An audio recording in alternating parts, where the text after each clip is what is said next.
Tá um clima muito pesado na Europa por conta da relação Trump e Vladimir Putin. Por quê? Porque a Europa se manifestou agora criticando a postura do Donald Trump. E a gente vai ver isso hoje. O que está acontecendo? Qual que é a proposta do Trump para o fim da guerra da Ucrânia?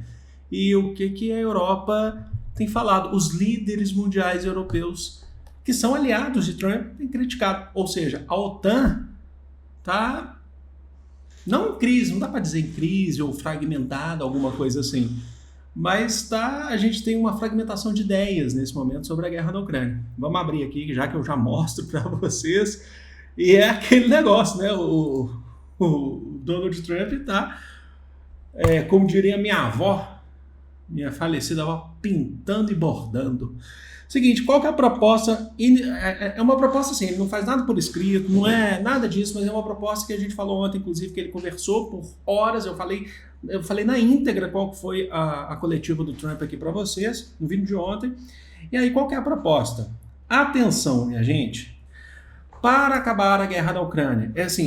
A Ucrânia que sai perdendo, tá? A perda é total da Ucrânia. Como eu falei para vocês ontem, que o Volodymyr Zelensky ficaria isolado, é isso.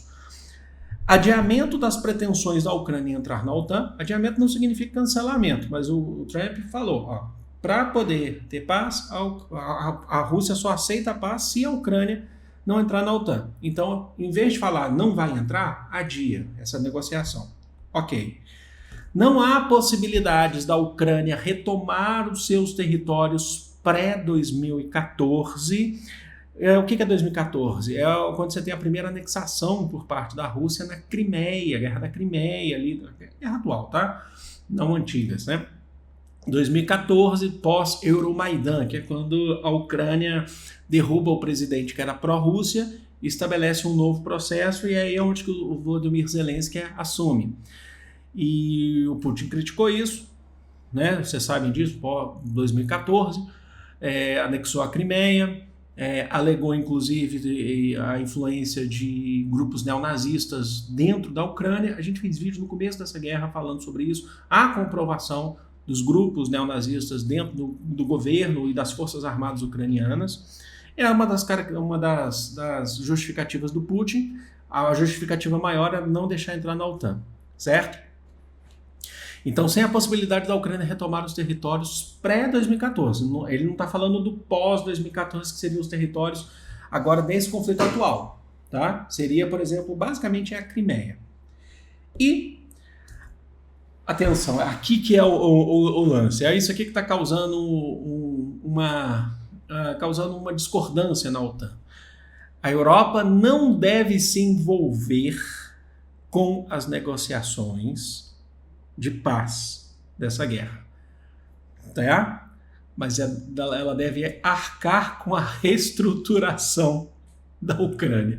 Essa é muito boa. Assim, desculpem a risada, você vê assim, Europa, vocês não vão se envolver, a OTAN não vai se envolver, os Estados Unidos, é o Trump que está fazendo isso, vocês não vão se envolver, sou eu que estou fazendo a negociação de paz, mas vocês não vão se envolver, vocês não devem falar nada, mas na hora que tem muita coisa destruída lá, na hora que a gente precisar financiar, vocês que vão fazer a reestruturação da Ucrânia. Aí, assim, eu vou vir aqui, vou vou fazer tudo que eu quiser, vocês não vão se envolver, mas depois eu quero que vocês paguem a conta. Tá muito bom isso. Muito bom, assim, no sentido de propósito. O Trump, ele assim, é absurdo, tá? Assim, é absurdo as coisas que ele fala.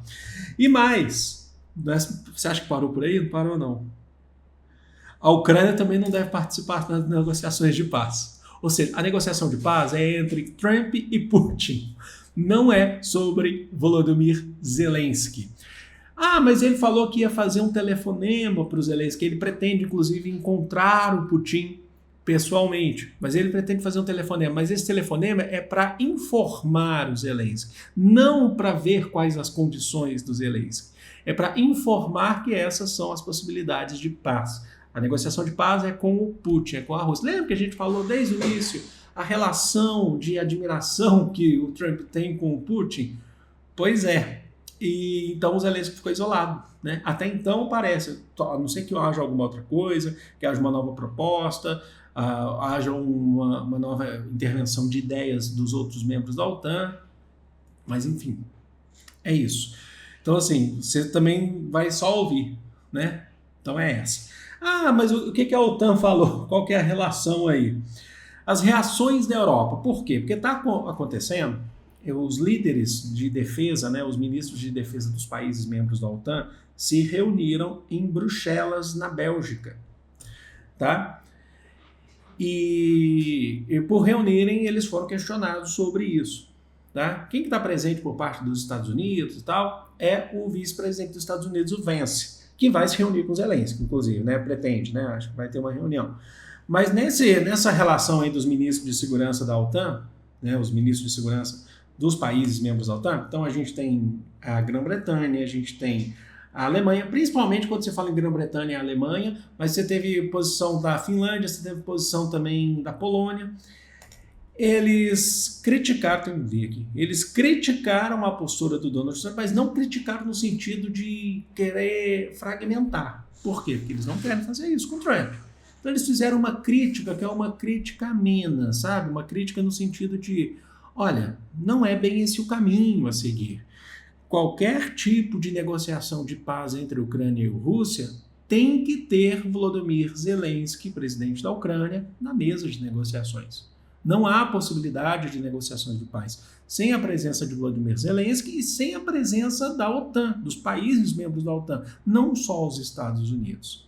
Mas o Trump falou que não, falou que não precisa deles, vai precisar deles para pagar as contas. Né? Mas então há um processo de abalo na OTAN, porque assim, está todo mundo cheio de dedo com o Trump aí, né? A Europa está cheia de dedo. E aí eles falaram também, ó, o ministro da Defesa britânico, se eu não me engano, ele falou: olha, o Trump precisa entender que não é só a gente que depende dele. A força dos Estados Unidos pela OTAN depende da Europa também. Então você tem essa relação de força, né? Essa queda de braço, ou melhor, esse cabo de aço, ou, né, o cabo de guerra, como chama aí na sua região, não sei, pode deixar aqui nos comentários. Eu já fiz essa pergunta há muitos anos atrás num vídeo que eu falei sobre isso. Mas ainda assim é muito formal. Não há possibilidade. Acho que não vai chegar em nenhum tipo de hostilidade entre a Europa e o Trump. Tá? Do ponto de vista de Trump, sim, mas da Europa não. A Europa é cheia de dedos ali com o Trump. Mas é isso. É porque assim, é o Trump, né? É o chamado que a gente tem chamado aí de efeito Donald Trump. Mas eu quero saber de vocês o que vocês acham disso. Né? A gente já tinha falado que dessa relação Trump e Putin, que ia sobrar para o Zelensky. E, assim, ao que tudo indica, pelo menos nas falas, tá?